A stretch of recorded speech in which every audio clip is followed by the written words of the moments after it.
Здравствуйте, уважаемые коллеги. Разрешите вас поздравить с началом нового учебного года и пожелать самых творческих, плодотворных успехов в работе, в новых условиях, которые нам сейчас предоставлены. Тема нашего семинара – это цифровая трансформация естественно-научного образования, которая происходит на основе центров естественно-научной и технологической направленности точек роста. Ведем вебинар. Мы втроем. Это я, Новикова Ирина Дмитриевна, завкафедра естественно-научного образования. Далее Попова Светлана Александровна, учитель химии средней общеобразовательной школы номер 38 города Сыктывкара и старший методист кафедры естественно-научного образования.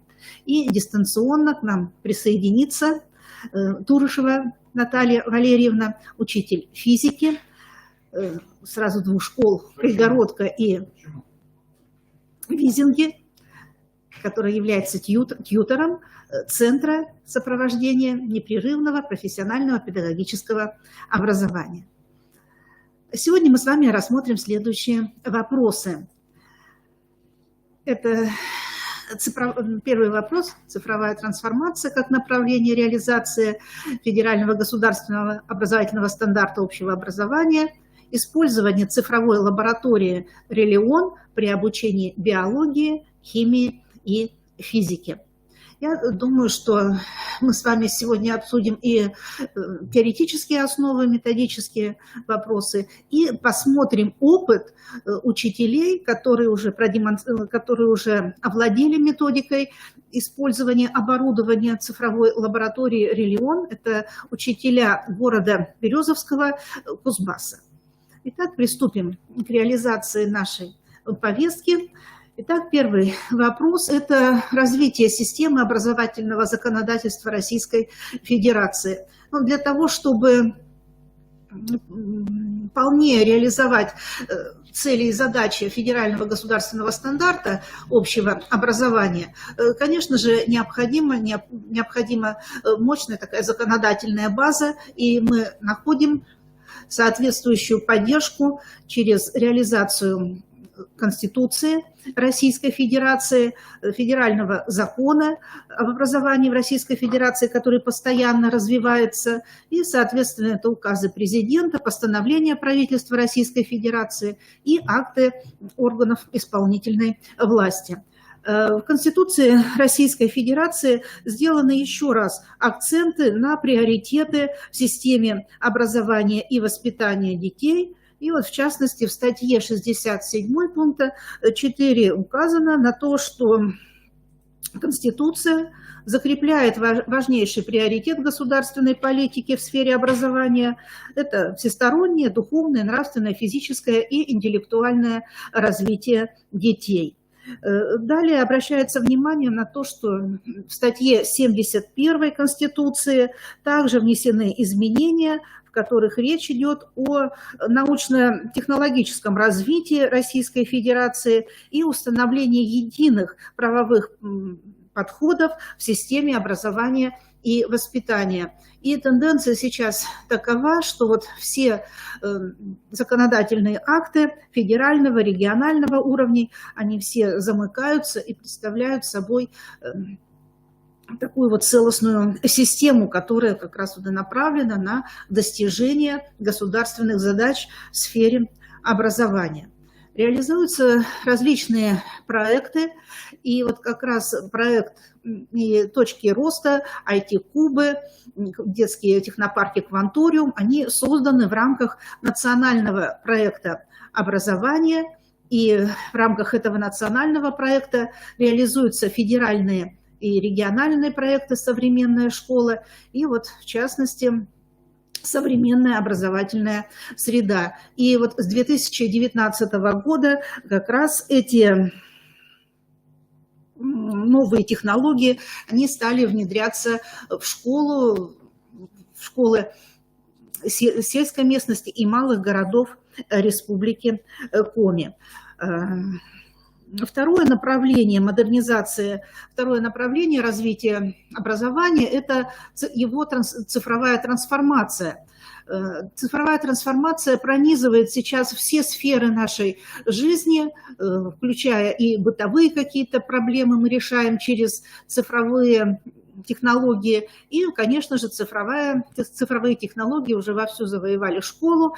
И цифровая трансформация – это достижение каждым учащимся образовательных результатов за счет развития цифровой образовательной среды школы. Это персонализация образовательного процесса на основе использования потенциала цифровых технологий, средств виртуальной реальности и за счет обеспечения широкополосного доступа к интернету. Цифровая трансформация позволяет проследить нам вот такую вот тенденцию в достижении образовательных результатов.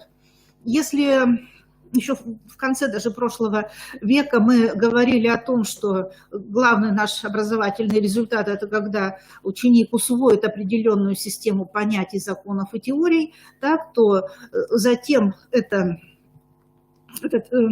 тенденция она сменяется формированием умений по приобретению знаний, затем это освоение умений по работе с данными, с информацией и знаниями. И на современном этапе развития образования конечным результатом мы видим это освоение умений применять знания в новых ситуациях. Пожалуйста, далее. Так, хотя бы тут должна быть анимация. Ну что же. Итак, цифровая трансформация, она в первую очередь достигается за счет открытия самых различных новых точек, где в самых разных условиях дети получают уже новые компетенции. И если сначала точки роста получали оборудование и методическое обеспечение по реализации программ информационной направленности, например, шахматы, то сейчас уже точки роста у нас развиваются, сеть точек роста в Республике Коми развивается, и мы будем получать программы и оборудование для того, чтобы дети могли реализовывать образовательные программы и программы дополнительного образования по таким учебным предметам, как физика, химия и биология. Вот, обращаю ваше внимание на карту, что в Республике Коми сейчас функционирует 64 точки роста, а все началось с 2019 года, когда было открыто 22 точки. Так. В 2020 году это уже открыто 42, а сейчас работает 64 точки роста. И далее уже к 2023 году там 121 точка должна у нас уже функционировать. И будут дополняться комплекты оборудования уже и в тех точках, которые открыты на сегодняшний момент, и будут, конечно же, поступать новое оборудование в новые открываемые точки в малых школах. Так. Поступаемое оборудование, оно сопровождается методическими комплектами. Так, это программы, это, во-первых, программы по всем учебным предметам, по биологии, физике, химии, ОБЖ. Так. И, кроме того, нужно сказать, что образовательный процесс он должен отличаться от уже традиционных уроков тем, что должно быть очень много лабораторных работ, практических работ, и вот к таким вот практикумам тоже предлагаются методические рекомендации по каждому предмету. Нужно сказать, что программы, которые будут поступать вместе с оборудованием согласованы с федеральным государственным образовательным стандартом, соответствуют образовательному законодательству Российской Федерации и они содержат следующие компоненты, следующие структурные компоненты. Ну, конечно же, это будут планируемые результаты. Предлагаются в программах рекомендации по организации контроля результатов обучения, в том числе и нормы оценивания как вербальных, так и практических работ. То есть перечислены критерии, за которые будут выставляться отметки 5, 4, 3. Далее предлагается тематическое планирование в табличной форме, где выделены следующие разделы, такие как тема урока, содержание урока, раскрывается через перечисление основных формируемых понятий, так, целевая установка и основные виды деятельности обучающихся на уроке или во внеурочном занятии с применением того оборудования, которое необходимо. Нужно сказать, что программы, которые разрабатываются в школе, они разрабатываются с учетом уже известных методических рекомендаций, и ничего принципиального нового здесь нет. То же самое оборудование можно использовать не только в урочной деятельности, так, но и во внеурочных занятиях, так, и в системе дополнительного образования. Конечно же, и занятия внеурочные, и дополнительные занятия, они тоже нуждаются в программном сопровождении. И здесь нужно ориентироваться на те требования, которые предлагаются к программам курсов внеурочной деятельности, так, и программам их дополнительным общеобразовательным, общеразвивающим программам. Но для того, чтобы выйти уже на новый уровень обучения, так, конечно же, необходимо новое оборудование. Вместе с точками роста по естественно-научным направлениям будут поступать также хорошо известное физикам, химикам, биологам аналоговое оборудование, оно будет обновляться. Но, конечно же, самое главное такое новшество – это цифровые лаборатории Релион, которые представляют собой систему датчиков, которые можно будет использовать в образовательном процессе. Так, пожалуйста. Вот в таком вот контейнере будут предлагаться различные датчики, и обратите, пожалуйста, внимание, в каждом комплекте будет такие вот методические рекомендации для того, чтобы учитель смог самостоятельно разобраться в том, как же использовать это оборудование. Но нужно сказать, что Коми Государственный институт развития образования будет организовывать курсы повышения квалификации, стажировочные площадки, и таким образом мы будем обмениваться опытом, будем показывать, как применять то или иное оборудование и каков же результат использования этого оборудования. Ну вот я покажу некоторые, приборы, некоторые датчики, которые будут находиться в таком вот контейнере. Так, здесь целый набор, пожалуйста, далее. Вот. Цифровые датчики могут быть самыми разными. Это могут быть монодатчики, например, как видим, для измерения артериального давления, или монодатчик для измерения температуры тела. Или будут это мультидатчики, где сразу же находится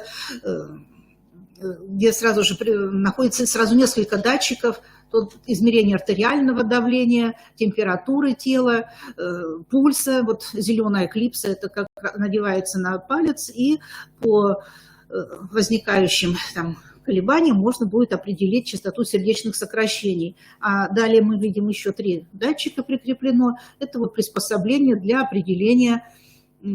построения электрокардиограммы.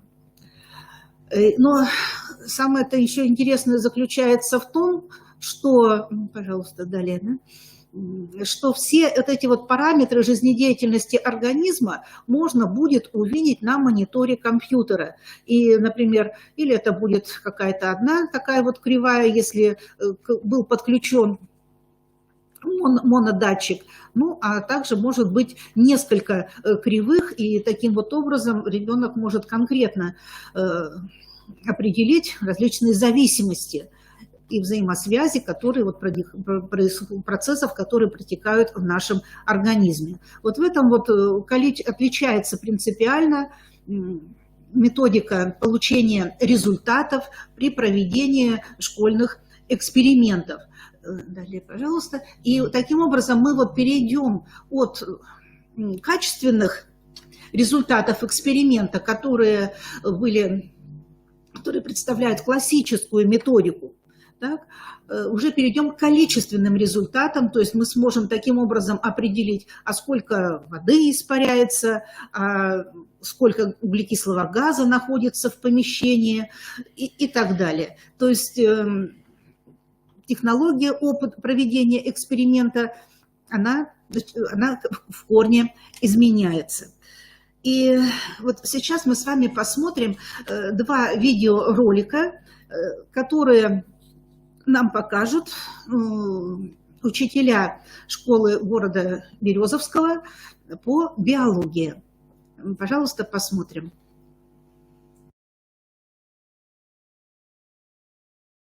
Шиев, кандидат биологических наук. Здравствуйте, дорогие друзья, коллеги. Мы с вами проведем лабораторную работу по дыханию растений и животных. Цель нашей работы – доказать, что при дыхании живых организмов разных царств выделяется углекислый газ и потребляется кислород. Для этого нам понадобится цифровая лаборатория по экологии, регистратор данных, цифровые датчики из лаборатории, датчик углекислого газа, датчик кислорода. В том случае, если нет датчика углекислого газа, можно использовать датчик водородного показателя pH.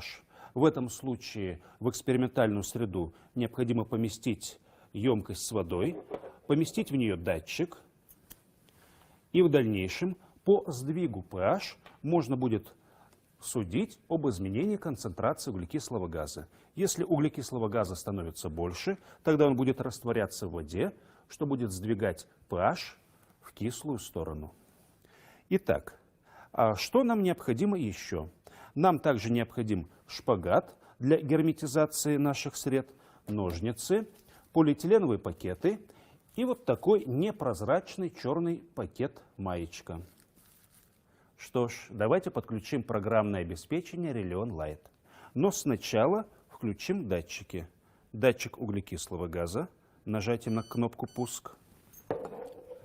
Датчик кислорода, также нажатием на кнопку «Пуск». Открываем программное обеспечение. Датчики можно подключать с помощью USB, тогда кабель необходимо подключать к регистратору данных, либо через Bluetooth, если у нас датчики беспроводные. В данном случае датчики беспроводные, нажимаем Bluetooth. Прибор сразу нашел два датчика. Датчик углекислого газа и кислорода. Они подключены. Схема нашей работы будет достаточно простой. Сначала мы измерим концентрацию углекислого газа и кислорода в атмосфере. Затем наденем пакет на растение и поместим под этот колпак из полиэтилена два работающих датчика. Загерметизируем пакет и будем наблюдать изменение концентрации этих газов. После этого то же самое мы сделаем со стаканом, в котором находятся живые дождевые черви. Итак, измерим концентрацию углекислого газа и кислорода здесь, в помещении, перед началом опыта. Нажмем на кнопку «Пуск». Итак, мы видим, что концентрация углекислого газа составляет 410 ppm, то есть миллионных долей на кубический метр воздуха. Концентрация кислорода около 21%. Начнем опыт. Нам необходимо сделать колпак для растения.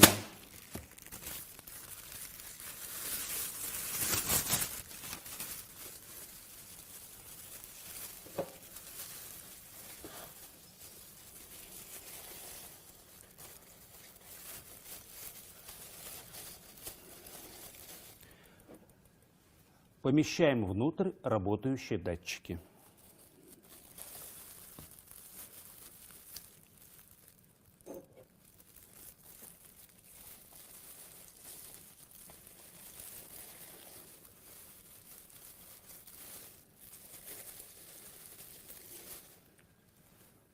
Загерметизируем среду с растением с помощью шпагата.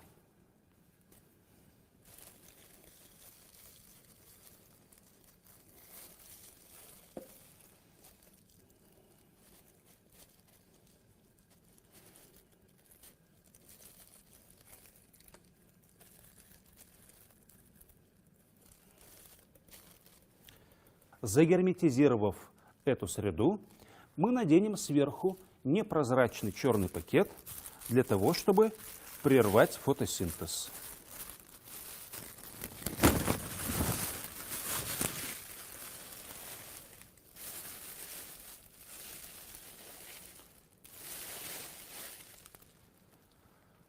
У растения должен продолжиться процесс дыхания.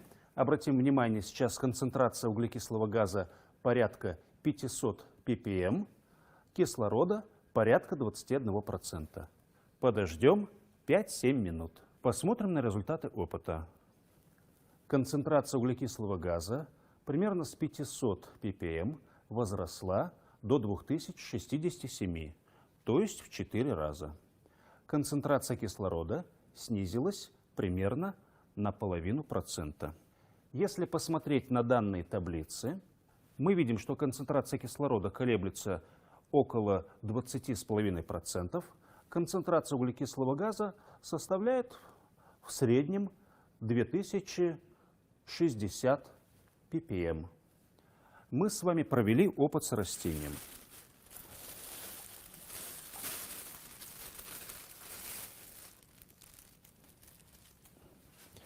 Разберем нашу установку для того, чтобы использовать цифровые датчики в опыте с животными. Растение снова спокойно может фотосинтезировать.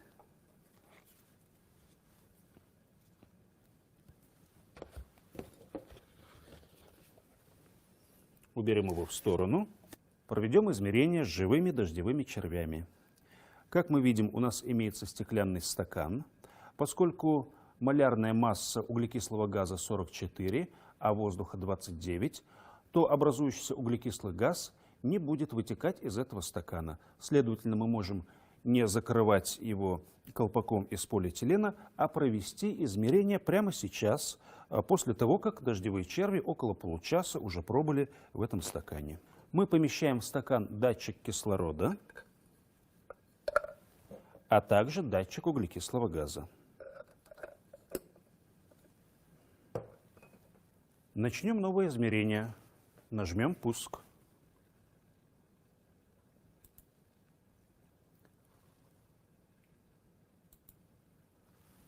Дадим 10-20 секунд датчикам откалиброваться.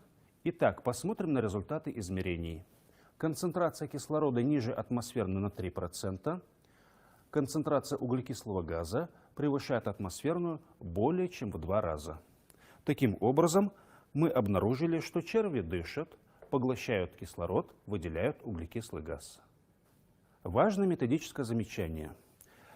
В этом опыте в результате работы датчиков может происходить нагревание воздуха в стакане. В этом случае образуются конвективные струи, которые перемешивают воздух. В таком случае на время измерений желательно взять пакет, надеть его на стакан и загерметизировать среду.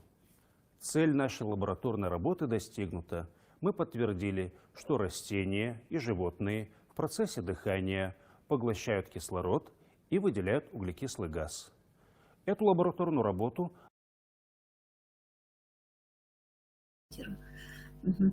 Ну, вот, уважаемые коллеги, вот так вот просто работают вот эти вот датчики. Но нужно только сказать, что сами ученики должны проанализировать показатели, которые они будут видеть на экране монитора, а не так, вот как нам сейчас товарищ ученый показал, что он все сам рассказал, что он видит, что, какой вывод отсюда нужно сделать. Необходимо нам научиться привлекать к тому, чтобы учащиеся сами снимали результаты опыта. Сейчас посмотрим второй еще ролик от учителя города Березовского. Уважаемые коллеги, благодарю вас за внимание. А завершит серию наших методических мастер-классов учитель биологии средней общеобразовательной школы номер 31 Осинниковского городского округа Кузбасса Виталий Георгиевич Иванчихин. Виталий Георгиевич, пожалуйста.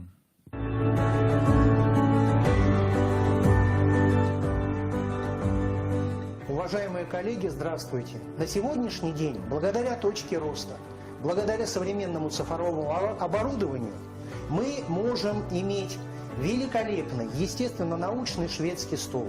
Ну и среди блюд которого представлен, например, этот замечательный цифровой микроскоп. Возможности этого прибора велики, безграничны. И на самом деле, благодаря этому прибору возникает, не побоюсь этого слова, новая веха в истории педагогики, так называемая цифровая дидактика. Например, сейчас мы видим цифровой микроскоп действия. Этот цифровой микроскоп обладает подключением к персональному компьютеру, и на экране и компьютера, и на экране монитора мы можем видеть поперечный срез ветки дерева. Казалось бы, что тут удивительного? Собственно, и традиционный оптический микроскоп обладает всеми этими возможностями. Однако это далеко не так. Дело в том, что мы можем сейчас получить цифровую фотографию. Вот, например, сейчас мы ее получаем. И далее с этой фотографией в дальнейшем работать. Ее мы можем редактировать, ее мы можем отправить, ее мы можем вставить в любой фотоотчет. Вот, например, та микрофотография, которую мы сейчас с вами сфотографировали. Более того, известно, что многие препараты школьных наборов микропрепаратов обладают разным качеством и обладают разной четкостью. Поэтому далеко не всегда с использованием светового микроскопа можно получить четкое, яркое, замечательное изображение. А те возможности, которые дает цифровой микроскоп, представленный в точке роста, они позволяют работать с тем изображением, которое мы можем получить. Ну, например, мы можем изменить качество и четкость изображения. Если препарат слишком яркий, если препарат слишком крупный, мы можем сделать его менее ярким. Вот, например, как сейчас. Если это мелкие клетки, зачастую с такой проблемой сталкиваются ученики при рассматривании клеток крови человека, ну или клеток крови лягушки. Этот препарат мы можем осветлить. Более того, возможности подсветки позволяют сделать препарат более темным. Мы сейчас ничего не видим. Если препарат действительно темный, осветляя и увеличивая качество изображения, мы получаем яркое, четкое, замечательное изображение тех микропрепаратов, которые наблюдаем. Цифровой микроскоп удобен в эксплуатации. Например, сейчас мы можем изъять предыдущий микропрепарат и поместить другой. Известно, что при работе с световым микроскопом требуются определенные манипуляции. Это и работа с предметным столиком, это и работа с микровинтами. Здесь мы можем безболезненно, спокойно и четко, изменив лишь резкость и контрастность, получить новое изображение. Ну вот, например, сейчас мы видим части зародыша семени пшеницы. Точно так же, производя очень удобные, быстрые, мобильные манипуляции с той программой, которая есть, мы получаем очередную микрофотографию и в дальнейшем редактируем ее, отправляем и вставляем в разного рода отчеты. Уникальность цифрового микроскопа заключается еще и в том, что позволяет то программное обеспечение, которое идет вкупе с этим микроскопом, получать и изображение движущихся объектов. То есть изучать не просто живые клетки, позволяет изучать те клетки, которые находятся в реальном движении.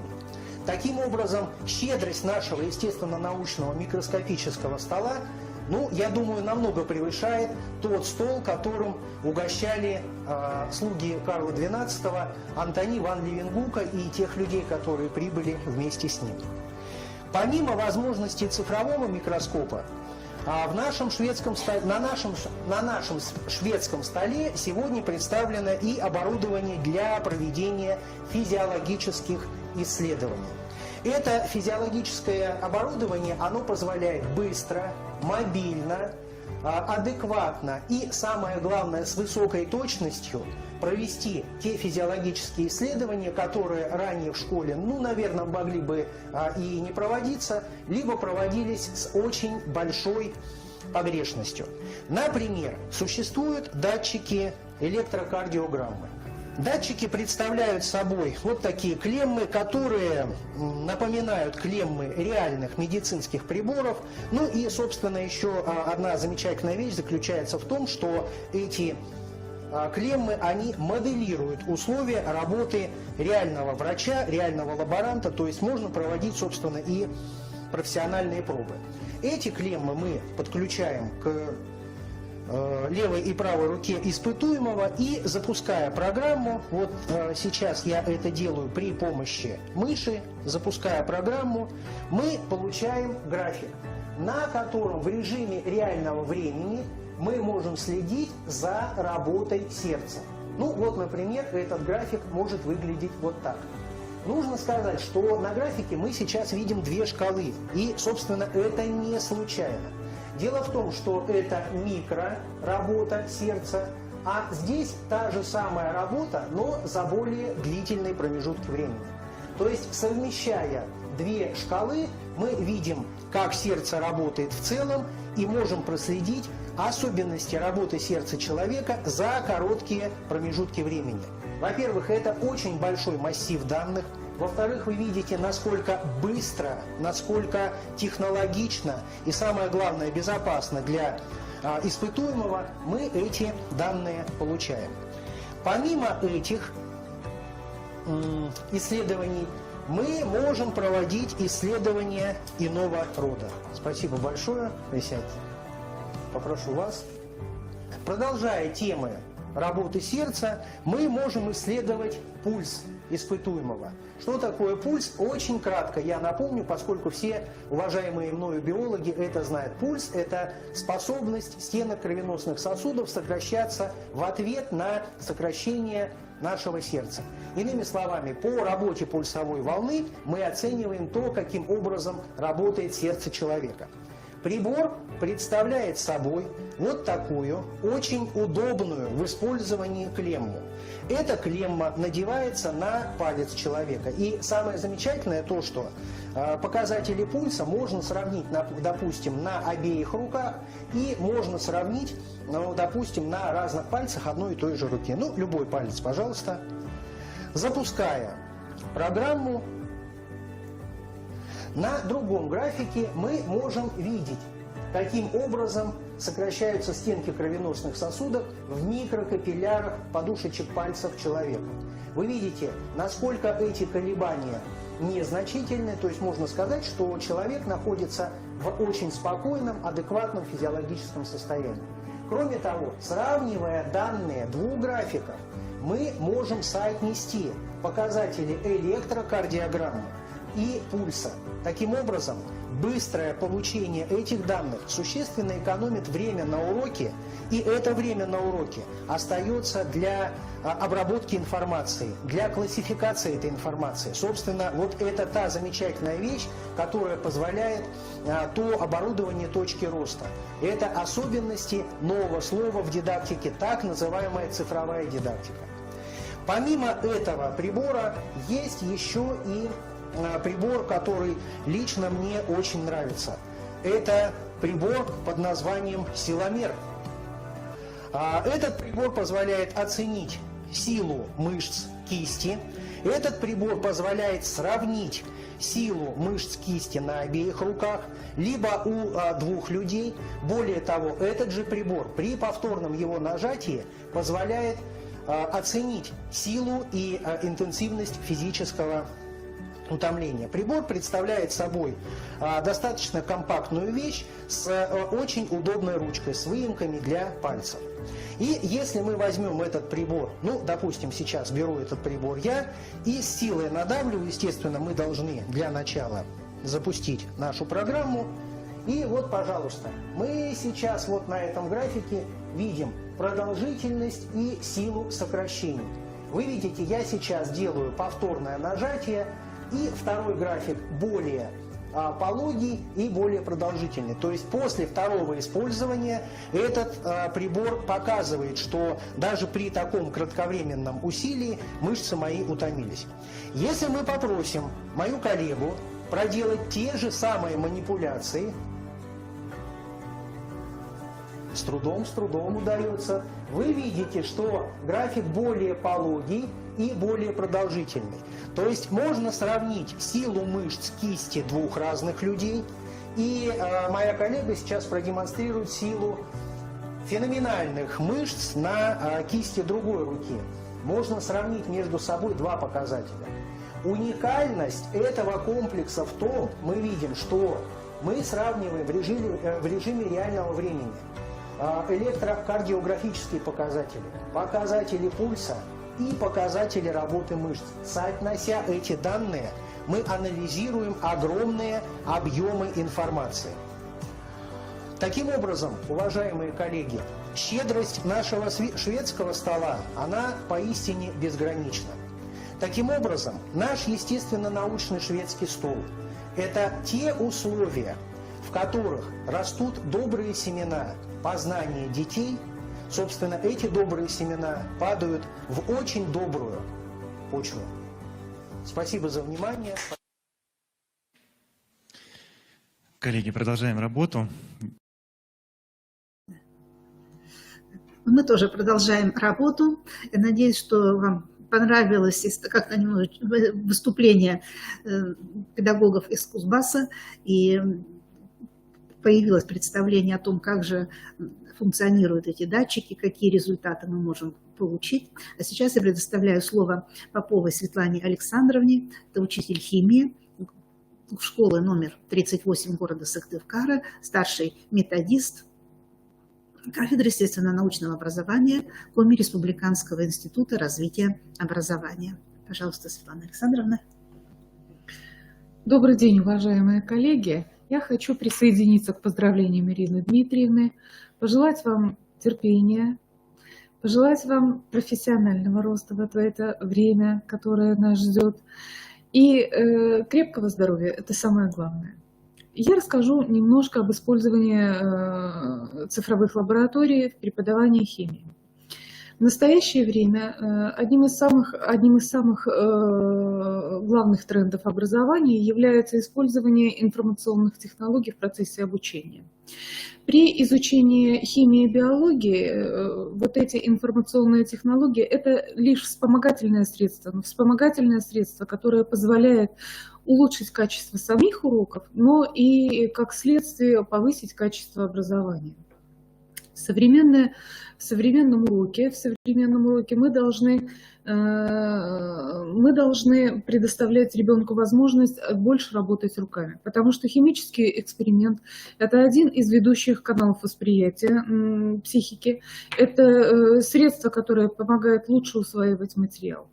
Он играет ведущую роль в учебной деятельности, является источником знаний, критерием истинности в науке, и без применения вот этого цифрового эксперимента мы не можем в школе решить несколько задач. Почему?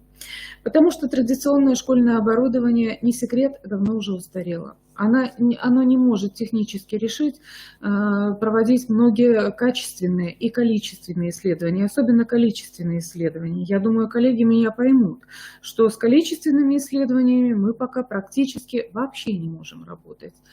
Далее, длительность проведения химических исследований не всегда согласуется с длительностью учебных занятий. Цифровые лаборатории позволяют отслеживать какие-то данные в течение длительного промежутка времени без участия человека. Поэтому вот эти данные, они могут быть очень ценны в каких-то наблюдениях. Возможность проведения многих исследований ограничивается правилами техники безопасности. Это опять же все может быть решено с помощью использования цифровых лабораторий. Далее. Цифровая лаборатория меняет методику и содержание экспериментальной деятельности. Вот чуть дальше мы вам покажем, как можно использовать в образовательном процессе вот эти цифровые лаборатории. Это безумно интересно. Это безумно интересно не только самим детям, безумно интересно учителю.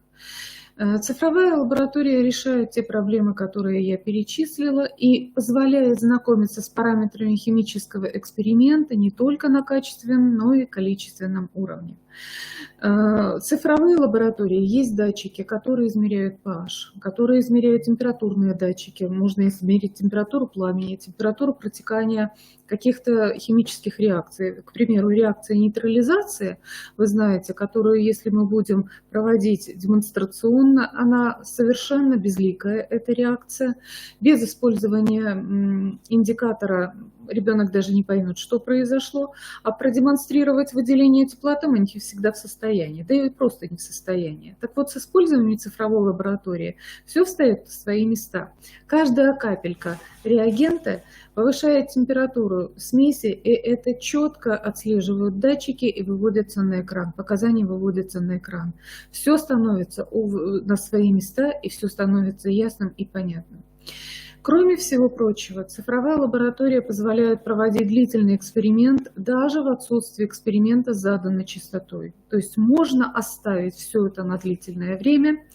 Компьютер снимает показания с определенной периодичностью, все это сводится в диаграммы, в графики, потом это все можно использовать в своих исследованиях. Преимущества.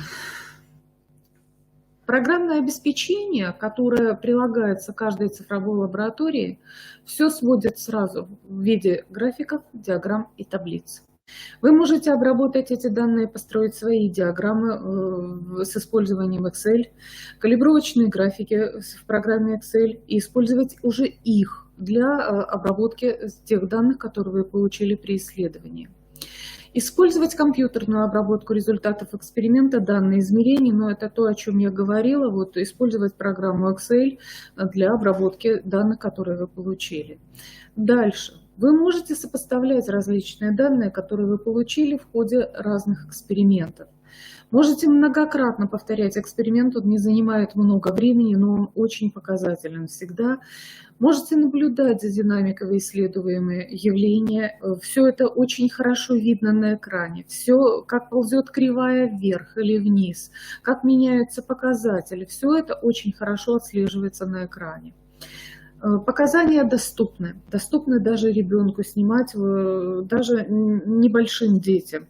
Дети с большим интересом относятся вот к проведению этих исследований. Единственное, что нужно, помощь учителя, конечно, в использовании этих датчиков и постоянный контроль за использованием датчиков, потому что вещь эта очень нежная и требует вмешательства учителя, чтобы учитель всегда был рядом. Время на проведение эксперимента сокращается, иногда кратно сокращается, результаты эксперимента получаются очень быстро. Ну и, конечно, увеличение познавательного интереса. Это очень интересно. Повторяю, интересно не только ребенку, это очень интересно взрослому. Следующее. Где можно использовать цифровые лаборатории? Первое. Конечно же, проектная деятельность. Вы наверняка изначально будете знать, что вы получите, но ребенок этого не знает. Задавая тему проекта, ребенку очень интересно будет узнать, что же он получит. Результаты обрабатываются быстро. Вы получаете результат своих исследований очень наглядно. Его можно сразу представить в разных видах. Поэтому вот использование в проектной деятельности открывает просто неограниченные возможности. И если раньше мы были ограничены тем, что у нас в лабораториях нет спектрофотометров, У нас в лабораториях практически нет бюреток, с помощью которых мы можем проводить титрование. Нет многого чего другого, то здесь мы можем проводить любые количественные исследования. Далее, поскольку я вот до того, как познакомилась с цифровой лабораторией, для меня это словосочетание означало, что это какие-то ящики, которые можно установить в лаборатории и пользоваться ими только стационарно. Каково же было мое удивление, когда я увидела маленький чемоданчик, похожий на дипломат, которым мы пользовались вот во времена моей молодости, мы ходили с этими дипломатами. Я увидела, что вот эта лаборатория помещается вот в такой коробочке размером вот с этот дипломат. Все датчики, все вот в этом дипломате. Плюс ноутбук, который не занимает много места и который, он не тяжелый, он не такой тяжелый. Все это оснащено уже необходимыми программами, и все это работает сразу же, как только это присоединишь друг к другу. Поэтому вот эту цифровую лабораторию можно исследовать и при полевых исследованиях. К примеру, при исследовании содержания углекислого газа в разных точках местности, если вы выходите, допустим, исследуете экологическую обстановку какого-то населенного пункта, вот, и если вы исследуете уровень содержания углекислого газа, допустим, в учебных помещениях, все это очень мобильно, и все это можно переносить тут же за собой. Цифровая лаборатория открывает неограниченные возможности использования их на факультативных занятиях. Демонстрация, когда демонстрируется тема растворы, там просто, знаете, по-моему, даже не охватить тот объем эксперимента, который можно провести. Очень интересно проводятся исследования температуры пламени в разных частях. Можно проводить титрование с помощью цифровых датчиков. Все это фиксируется, опять же фиксируется, все это сразу в виде диаграмм. Но и можно использовать в качестве демонстраций на регулярных уроках. Это опять же выводится все на экран, на большой экран. Если хороший проектор, все это очень наглядно и очень полезно при объяснении нового материала. Итак, подводя итоги, можно сказать, что цифровая лаборатория – это очень просто, доступно для понимания, конкретно.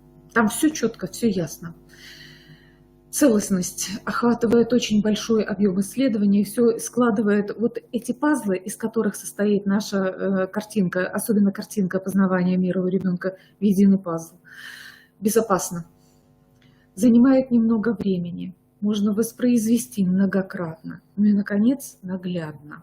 Наглядность, наверное, надо было поставить даже на первое место. Ну и я представляю вашему вниманию вот небольшие фотоматериалы.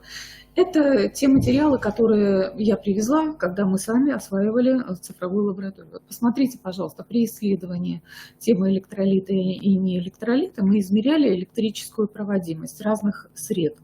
Разные растворы были. И на экране, если вы обратите внимание на экран компьютера, не доска электронная, а экране компьютера, вот там не очень хорошо виден график. Но на графике, который вы будете видеть, очень хорошо видно, как ползет кривая электрической проводимости, которая свидетельствует о том, что перед вами электролит.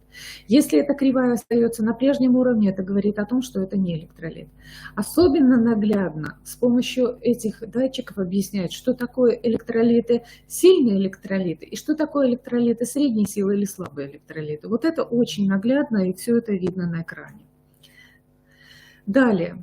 Измерение температуры пламени. Сразу скажу, что датчиков два. Один высокотемпературный, другой низкотемпературный. Вот здесь используется низкотемпературный датчик. Обратите, пожалуйста, внимание, он желтым шнуром. Очень часто идут оба датчика в самой цифровой лаборатории, но нет нигде объяснения, где какой. Вот будьте внимательны, с желтым шнуром, вот сбоку видно витой шнур, как от телефона, вот это низкотемпературный датчик, который применяется в данном исследовании. Вносишь, обратите, пожалуйста, внимание в пламя, в разные участки пламени, и если вы посмотрите на экран монитора, на экране монитора очень хорошо видно, где кривая, где низкая температура, где высокая температура. Пожалуйста, дальше. Ну и, наконец, вот этот датчик, который свидетельствует, здесь мы проводили титрование, по-моему. Вот здесь, посмотрите, точка перехода, она очень хорошо видна. Вот, и титрование очень наглядно, все это появляется на экране. С помощью вот этих графиков можно отслеживать, как протекает реакция нейтрализация. Можно проводить различные количественные измерения. Вот здесь неограниченное поле для применения в образовательном процессе, в проектной деятельности. Уважаемые коллеги, я надеюсь, что у вас появился какой-то интерес вот к этому. Хочу сказать одно. Это берите, работайте с этим. Это очень полезно для самого себя, и это очень полезно использовать в образовательном процессе. Это очень интересно. Спасибо вам за внимание. Спасибо, Светлана Александровна. Сейчас мы посмотрим ролики, которые предлагает нам Кузбасс.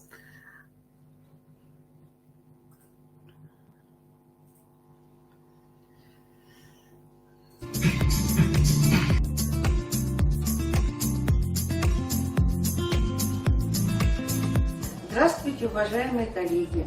Я сегодня хочу вас познакомить с одним очень прекрасным оборудованием, с помощью которого мы можем с вами проводить самые простые исследования в домашних условиях, с самыми обычными веществами, которые у нас есть в ванной комнате, в домашней аптечке, на кухне, используя датчик водородного показателя, который находится в цифровой лаборатории. Это один из датчиков. Есть еще и другие датчики. Что является самым важным для человека, самым дорогим? Это его собственное здоровье и здоровье его близких людей.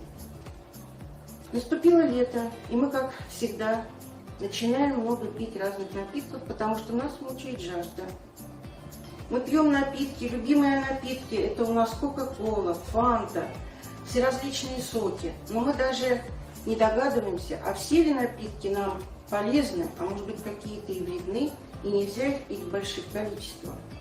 Для того, чтобы нам сегодня выяснить, все ли напитки важны, мы с вами сегодня проведем эксперимент с исследованием концентрации ионов водорода, или, как говорят, водородного показателя в растворах различных напитков.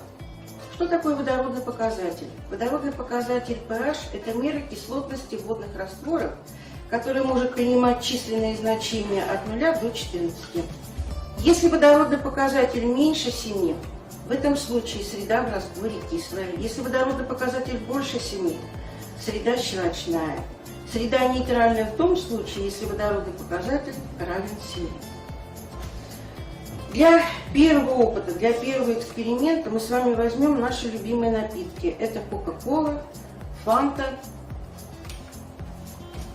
водопроводная вода и яблочный сок добрый. Я буду использовать датчик pH, опуская его в раствор каждого напитка, и на графике, который будет вырисовываться здесь, мы с вами будем определять концентрацию ионов водорода. Итак, первое – это водопроводная вода. Я опускаю датчик. Итак, мы видим график, который показывает нам концентрацию ионов водорода. И мы видим, что в этом случае pH, вот сейчас оно уже принимает значение 5, выше 5. Так, выше 5 приближается, 5, где-то 5,5. Исследуя водопроводную воду, мы сейчас посмотрим, какой будет водородный показатель в любимом нашем напитке кока-кола. Но предварительно датчик я промываю дистиллированной водой, а дальше я его опускаю в стакан с кока-колой. Итак, смотрим, какой график в этом случае. Мы видим, что график резко опускается вниз. Мы видим, что водородный показатель в этом случае уже опустился до 3, даже ниже 3. То есть в этом случае pH меньше 7, это говорит о том, что здесь у нас очень кислая среда. И мы можем сделать вывод, что Кока-кола не настолько полезный напиток, а это даже очень вредный напиток. Поэтому нужно задуматься, в каких количествах мы можем его употреблять. Итак, промываю я снова датчик, и мы исследуем следующий раствор. Это напиток Фанта. Итак, напиток Фанта. И мы с вами видим, что у нас снова опускается график. И среда pH в этом случае меньше 7, среда мы видим кислая. Значит, этот напиток тоже не очень полезен для нашего организма. Следует об этом задуматься. Так. Дальше мы с вами посмотрим, какой водородный показатель, какое значение принимает он. Соки яблочные. Итак, мы видим, что показатель водородный меньше 7 принимает значение, значит, в этом растворе тоже кислая среда. Итак, мы исследовали с вами значение водородного показателя в растворах соков, разных напитков, сделали соответствующие выводы. Ну и что я могу еще сказать? Дело в том, что раньше мы тоже могли определять концентрацию ионов водорода, используя очень простой способ, используя универсальную индикаторную бумагу. Она называется лакмусовой бумагой. Но чем этот способ не очень практичный, не очень хороший? Потому что мы видим, что наши растворы это окрашенные, имеют какую-то цветовую гамму. И если мы лакмусовую бумажку опускаем в раствор, то в этом случае изменение цвета раствора будет не настолько достоверным. Это во-первых. А во-вторых, в классе всегда есть дети с ограниченными возможностями здоровья, у которых есть проблемы со зрением, и, возможно, они могут не так правильно увидеть изменения цвета индикаторной бумаги. И поэтому метод этот, возможно, не для всех точный. А вот метод с помощью датчика pH в цифровой лаборатории, мы видим, что он очень точный, потому что здесь показания все у нас вырисовываются в графике. Они точные, быстрые и надежные, эти способы. Следующее, что мы сегодня можем еще исследовать, какие вещества в нашем доме имеются, это вещества ванной комнаты, это средства личной гигиены. Здесь у нас представлены, значит, жидкое мыло «Весна», гель для душа «Палмолив» и шампунь «Пантин». Я приготовила в стаканах растворы, и мы сейчас точно так же с вами попробуем определить водородный показатель в растворах этих средств. Итак, промываю еще раз датчик и опускаю его в раствор жидкого мыла «Весна». Итак, посмотрите, значение pH в этом случае. Сначала оно опустилось резко, теперь оно стало подниматься. Вообще, значения средств личной гигиены должны принимать от 5,5 до 5,9. И если мы посмотрим, то примерно это все соответствует стандарту. Значит, но среда, как видим, у нас в этой шампуне, она слабо кислая. Так, примерно приближена к 5, и постепенно она увеличивается. Значит, поэтому где-то примерно до 5,5 она постепенно увеличится. Так, ну все понятно здесь, слабокислая среда. Итак, следующий раствор, это будет раствор геля для душа. Итак, опускаем промытый датчик и смотрим. Итак, здесь мы также видим, что график опускается. pH вот сейчас на графике видно уже равно 5, но постепенно становится все ниже и ниже. Значит, это говорит уже о том, что у нас слабокислая среда в растворе этого средства. Слабокислая среда. Все, подниматься уже этот график не будет, теперь уже тут где-то 4,8. Следующий посмотрим раствор. Это раствор шампуня. Итак, промыли датчик и опускаем его снова в стакан. Итак, мы видим, что снова опускается у нас график до pH равное 5. Явно, что здесь среда слабокислая. И вот постепенно он стал увеличиваться.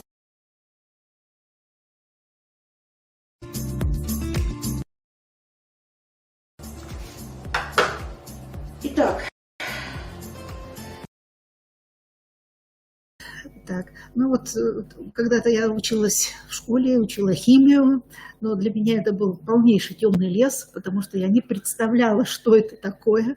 И вот если бы мне были бы показаны вот такие вот эксперименты, если я сама бы в подобном принимала участие, то, конечно, наверное, бы я химию при поступлении не завалила в пединституте.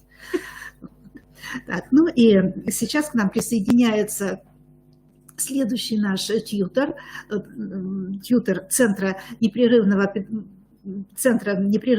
повышения педагогического мастерства Турышева Наталья Валерьевна, учитель физики сразу 2 школ, села Кайгородок и Визинга. Пожалуйста, предоставляем ей слово. Она с нами будет дистанционно. Так, Наталья Валерьевна, пожалуйста. Так. Ну вот, если мы так будем подводить итоги, да, то мы с вами наблюдаем, что действительно все очень просто и понятно, но нужно только будет... Нужна практика работать, практика да, нужна практика. для работы с этими датчиками. Так, пожалуйста, Наталья Валерьевна показывает нам программу. Вот, Наталья Валерьевна, здравствуйте. Так, алло, Наталья Валерьевна, вас не слышно?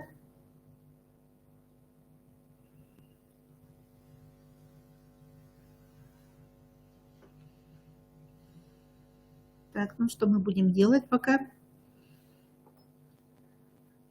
Так, у нас есть возможность посмотреть тогда сначала видеоролик. Как мы сделаем так, наверное, да? Так, давайте сначала посмотрим видеоролик тогда учителя практика, который уже использовал это оборудование в своей работе. Опять же, учитель Кузбасса. Лена Викторовна Левицкая, пожалуйста.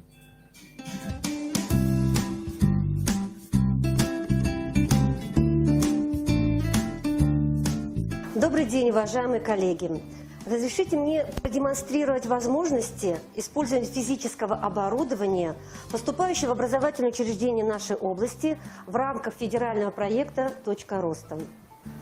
Цифровизация и цифровые технологии на сегодняшний день стали уже у нас в повседневную жизнь вошли, и поэтому сегодня наступила цифровая реальность. Тема моего мастер-класса зашифрована вот в этих 6 картинках. 6 картинок, они составляют одно слово. Давайте мы с вами подумаем, какая может быть эта тема. У кого есть какие предложения? Давление. Давление. Еще есть предложение? Как вы думаете? Только вот баян тут непонятно почему. И наушники. Так, баян и наушники. Да, тема давления. Вы сказали правильный ответ. Но вот почему баян и наушники? Возможно, мы вернемся к этому слайду в конце моего выступления, и тогда вы уже сможете дать ответ. Итак, тема моего выступления – давление. Ну вот надо сказать, что у нас в физике давление детьми очень любимая тема. Они демонстрируют на уроках занимательные опыты, они проводят много исследовательских проектов по этой теме, они решают качественные задачки. И вот одну из таких задачек я вам предлагаю решить. Итак, задачка. В какое время года, летом или поздней осенью, ветер одинаковой силы с большой вероятностью подвалит лиственное дерево? Ответ нужно пояснить. То есть дать не просто ответ, в какое время года. Ну, мы с вами знаем, что у нас есть 4 времени года. Но давайте мы с вами возьмем, ну, например, весна, осень и лето. Ну, понятно, что зима, ну, как бы не очень удобное время года, но вот из этих 3 времен года какие у вас есть предположения? В какое время года? Летом, Летом? А почему? потому что листьев много, и ветер Так. будет сильнее влиять на дерево. Сильнее влиять на дерево. А вот как это может быть связано с нашей темой давления? Потому что у нас тема давления. Как можно связать тему давления и действительно то, что вот именно листьев много, у нас уже подсказки есть, да? Листьев много. То есть, когда листьев много, что увеличивается, как вы думаете? Площадь соприкосновения. Площадь поверхности, уточним, да, совершенно верно. И если площадь поверхности увеличивается, значит сила давления ветра на что? На дерево в целом будет больше. Совершенно верно. Замечательно. Ну что ж, идем дальше. Итак, приборы для измерения давления. Давайте назовем их, пожалуйста.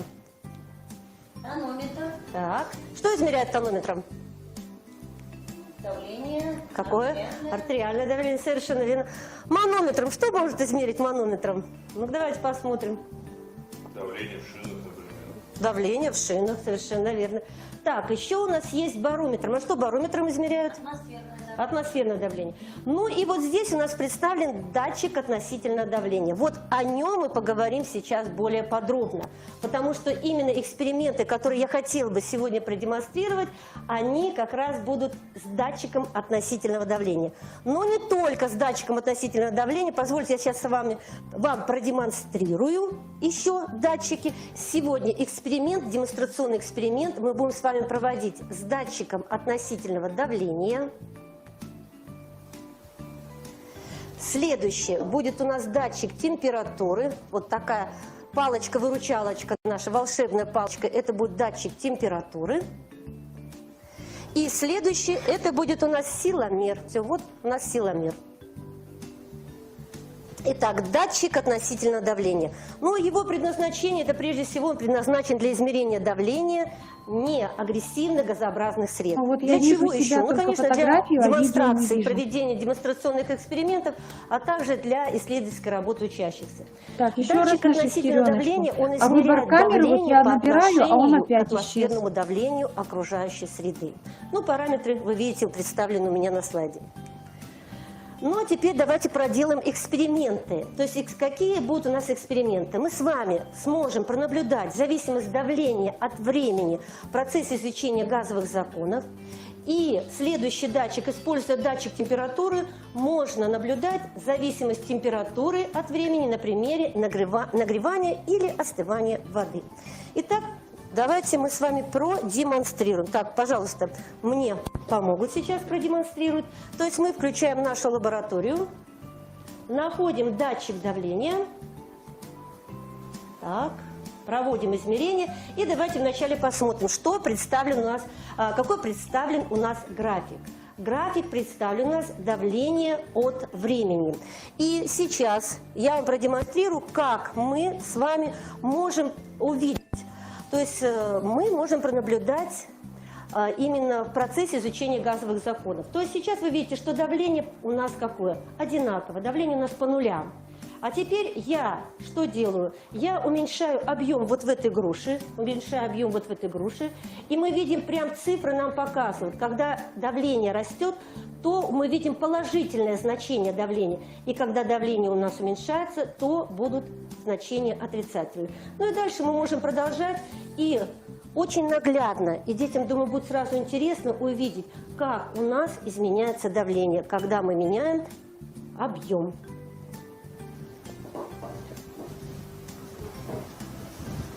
Угу. Тут же мы можем зафиксировать не просто, а именно те точки, которые у нас, мы можем снять показания вот этих точек, именно самые максимальные точки показания, какое давление мы могли зафиксировать. Вот таким образом мы можем зафиксировать это давление. Ну и тем самым график у нас уже, в общем-то, готов. График готов. Ну вот я еще могу показать. Вот здесь мы представлены были графики зависимости как раз давления от времени. Давление от времени. Попрошу вас следующий приготовить там датчик. Датчик температуры. Сейчас мы это как раз закрываем.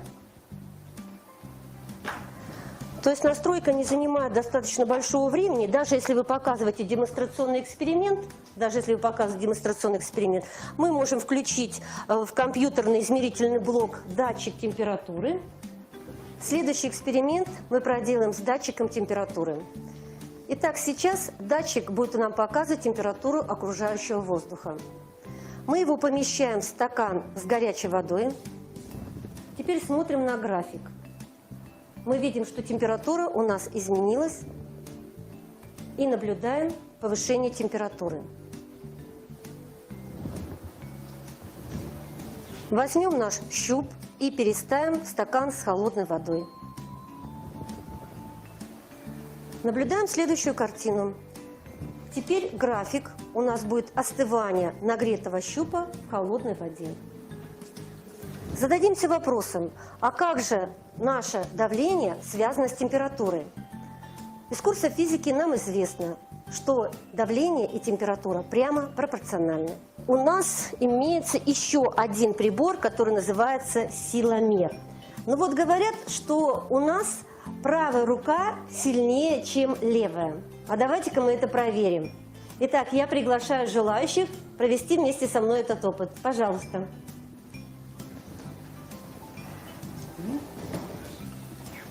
Так. Правая. Вот график пошел и показывает у нас измерения, которые сделаны были правой рукой.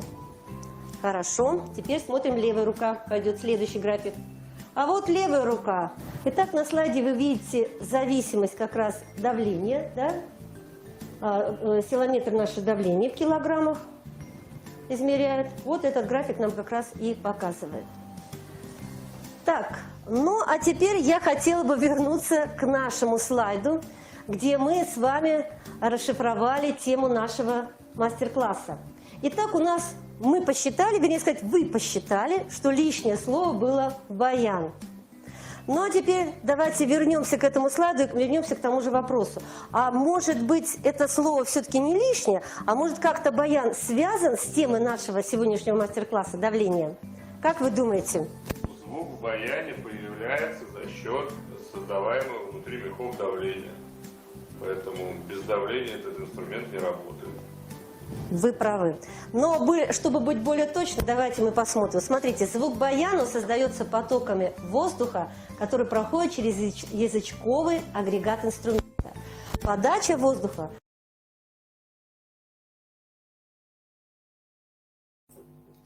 Спасибо. Так, ну вот здесь вы, наверное, обратили внимание, что некоторое оборудование, например, вот силомеры, они и температурные щупы, они могут быть интегрированы из самых разных программ, что очень хорошо. Итак, с нами на связи Наталья Валерьевна Турышева, тьютор Центра сопровождения непрерывного образования. Пожалуйста, Наталья Валерьевна, вам слово. Да, добрый день, уважаемые коллеги. Всех вас поздравляю с началом учебного года. Всем желаю здоровья, чтобы не болели, чтобы в семье все было хорошо. Ну и сначала я немножко, конечно, познакомлюсь с тем, какую информацию мы получили на этих курсах, на курсах по обучению тьюторов, и немножко вам покажу работу оборудования, вот именно того оборудования цифрового, с которым, соответственно, мы там работали, и покажу немножко принцип работы. Да? Вообще программа «Точка роста», так, я самый конец уже пошла сразу, как хорошо. Так. Вообще цель этой программы, естественно, научной программы, да, направленности, для того, чтобы мы с вами могли обучить наших учащихся именно современным способом работы с оборудованием, современным оборудованием, для того, чтобы проводить различные проектную деятельность, внеучебную деятельность и так далее. То есть в данном случае вот те комплекты, с которыми сегодня уже мои коллеги вас познакомили, в большей степени, конечно, хочется их использовать в полной мере на уроках, но таких возможностей пока, конечно, нет. Вот. Но то, что есть, я думаю, что мы будем это использовать, и желаем вам, чтобы вы тоже использовали это оборудование.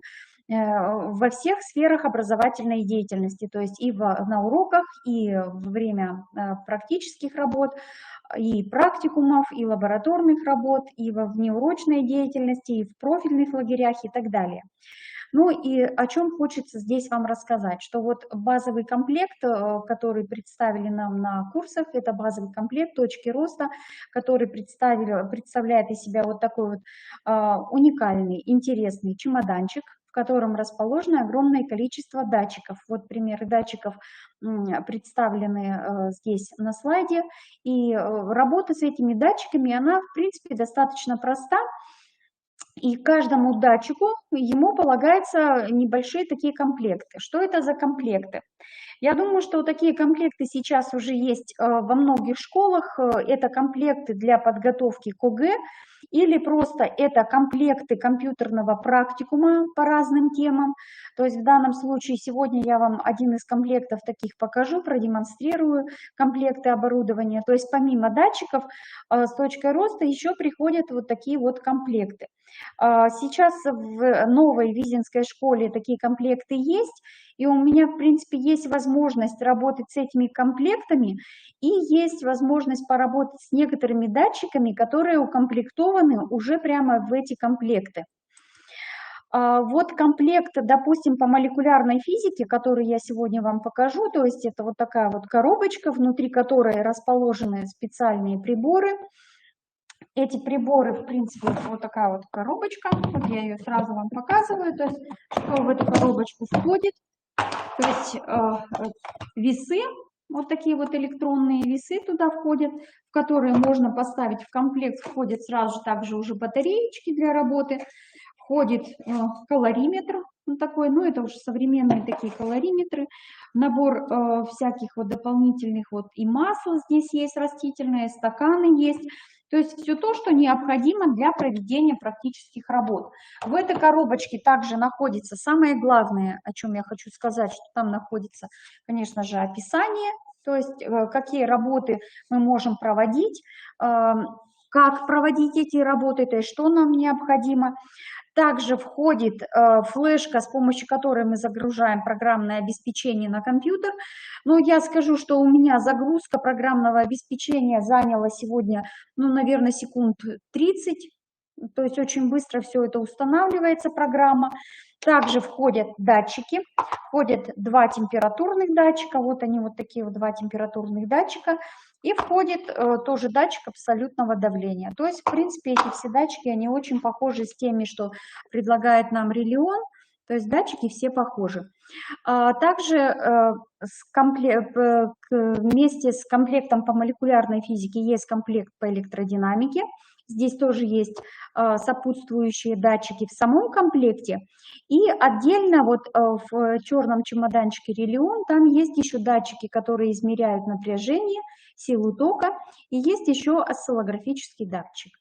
Это комплект по оптике, который также содержит необходимое оборудование для проведения лабораторных работ. Источник тока тут состоит из батареечек, то есть можно подключать здесь разное напряжение, то есть 1 вольт, 2 вольта, 4 вольта, 4,5 вольта. То есть вот клеммы мы можем здесь переключать, вот такие вот комплекты. Ну и теперь о беспроводном мультидатчике. Почему называют мульти, значит много. Он содержит в себе, как я уже сказала, вот такую флешку, которую включаем в ноутбук, и происходит загрузка программного обеспечения, Bluetooth адаптер. И, соответственно, все опыты, которые мы проводим, мы можем проводить ее без всяких проводов. То есть на сегодняшний день, допустим, у меня все мои датчики, вот они включены проводами к ноутбуку. Эти датчики, соответственно, вот эти все контакты от моих датчиков, они у меня сейчас к ноутбуку включены, а в Релионе эти датчики, они подключаются вот к такому устройству, вот они все включаются, и, соответственно, у каждого из них есть свой универсальный вход, то есть температурный датчик в одном включается, вход, второй датчик давления в другой вход, и получается, что вся информация с этого датчика, она передается через Wi-Fi, передается уже на компьютер при помощи этого Bluetooth адаптера. То есть вот таким вот образом.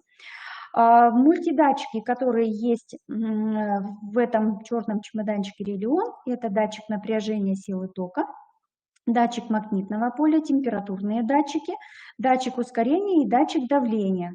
То есть все эти проводочки, они включаются с правой стороны от мультидатчика и позволяют выполнять различные измерения. Что для этого необходимо еще? Значит, когда мы ставим флешку, то он предлагает нам скачать дистрибутив фреймворка, вот эта сама программа, да, вот, и после того, как эта программа скачивается, мы скачиваем ее и устанавливаем уже на компьютер или планшет. В принципе, мы можем ее скачать и на флешку, чтобы уже загружать на школьные ноутбуки или на школьные компьютеры. Лучше, конечно, ноутбук, потому что, как уже ранее говорили выступающие, что можно использовать не только внутри лаборатории, но и, допустим, проводить какие-то измерения вне лаборатории, то есть выходить куда-нибудь за территорию лаборатории, за территорию кабинета.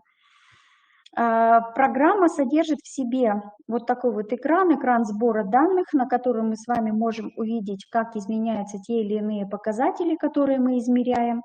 Эти показатели считываются, можно их сохранить себе сохранить на электронный носитель, то есть в электронном виде, через программу Excel, обработать, построить графики отдельно, то есть как-то проанализировать эти результаты, построить диаграммы.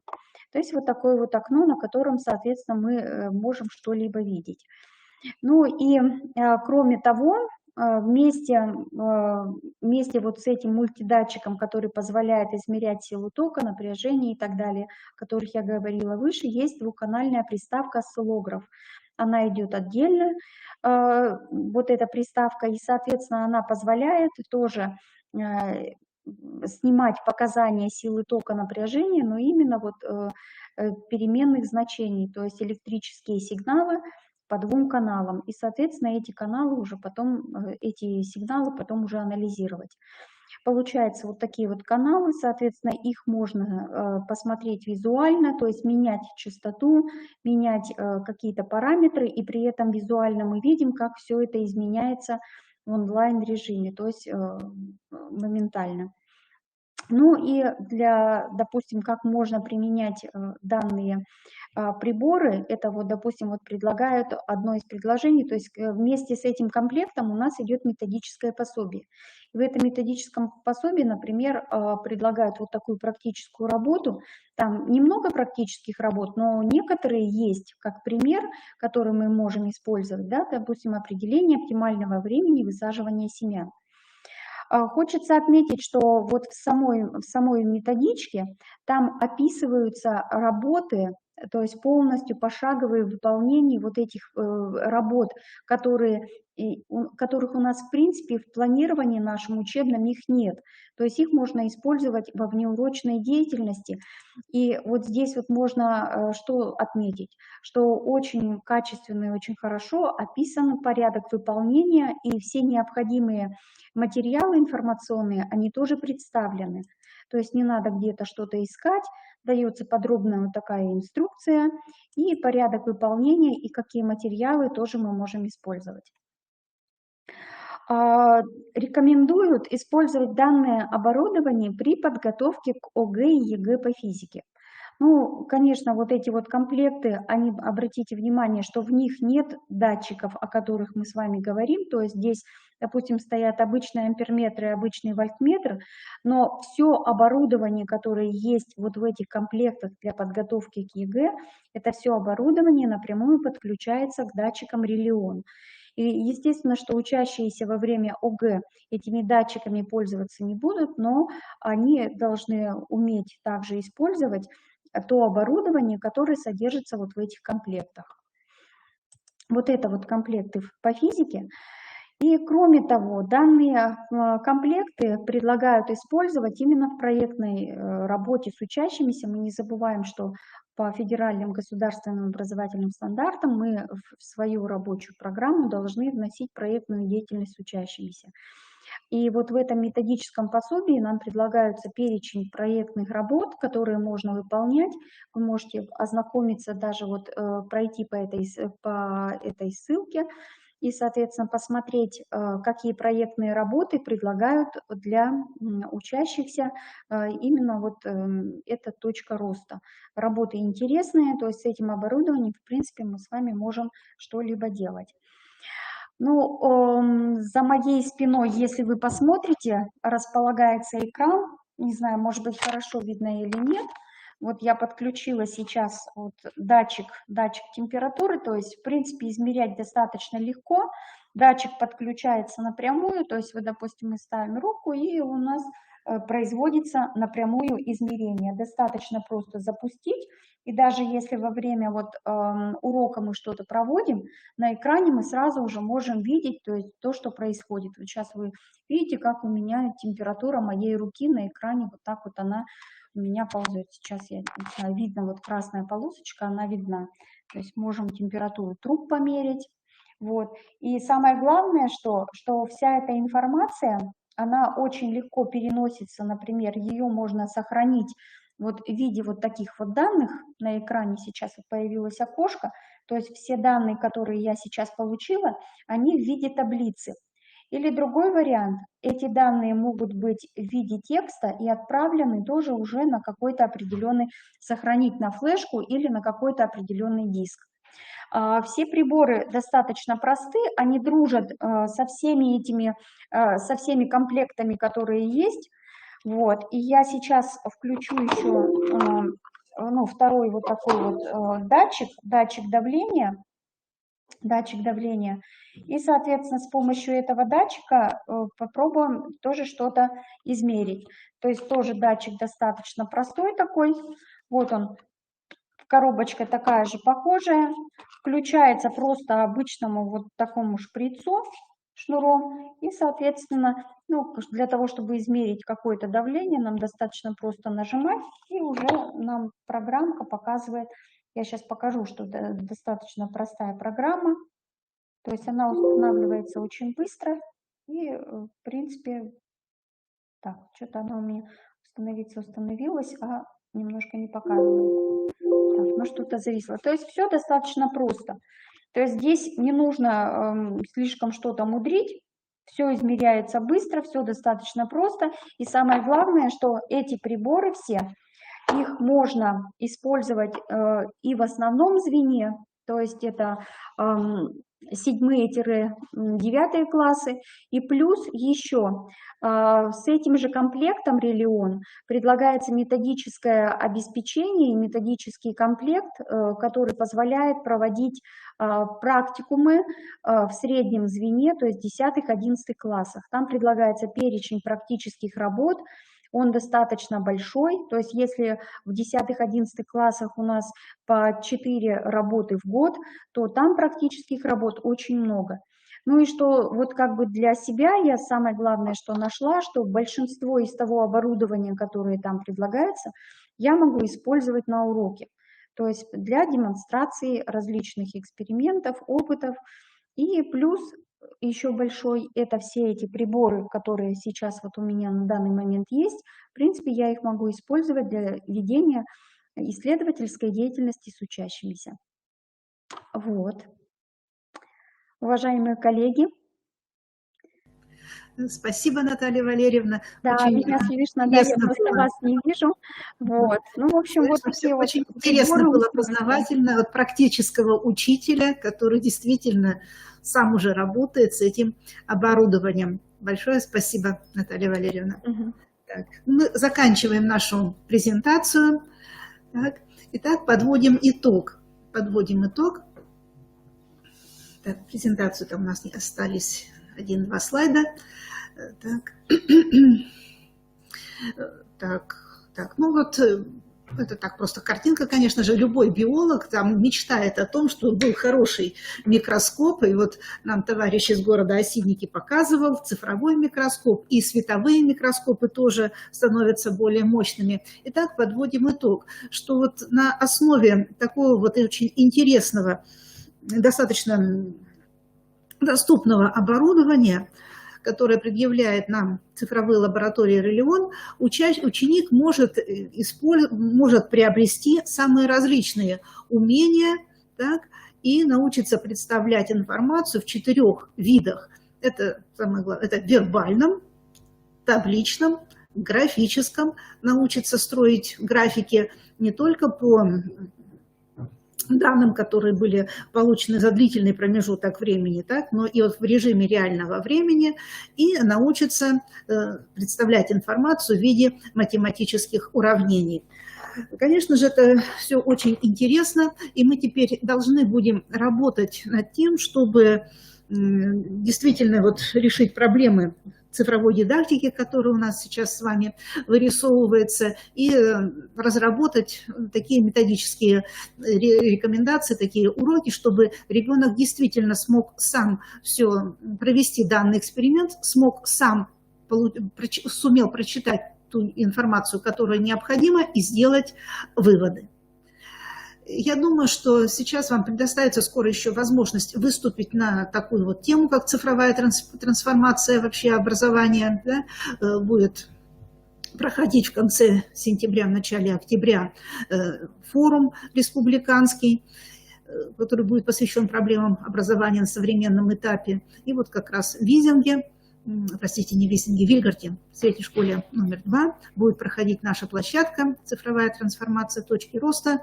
И я приглашаю вас принять участие в работе этой очень интересной площадки. Можно будет продемонстрировать свой опыт, можно будет пригласить и ученика, чтобы он показал, как он работает уже с таким оборудованием.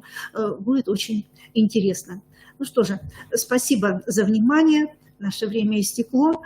Все вопросы вы можете направлять на кафедру естественно-научного образования, мне, Новиковой Ирине Дмитриевне, а также эта презентация будет доступна, будет находиться в свободном доступе так, в нашем видеозале по ссылке, которая была представлена в информационном письме. Желаем вам успешного учебного года и крепкого здоровья. Всего вам доброго, дорогие коллеги. До свидания. До свидания.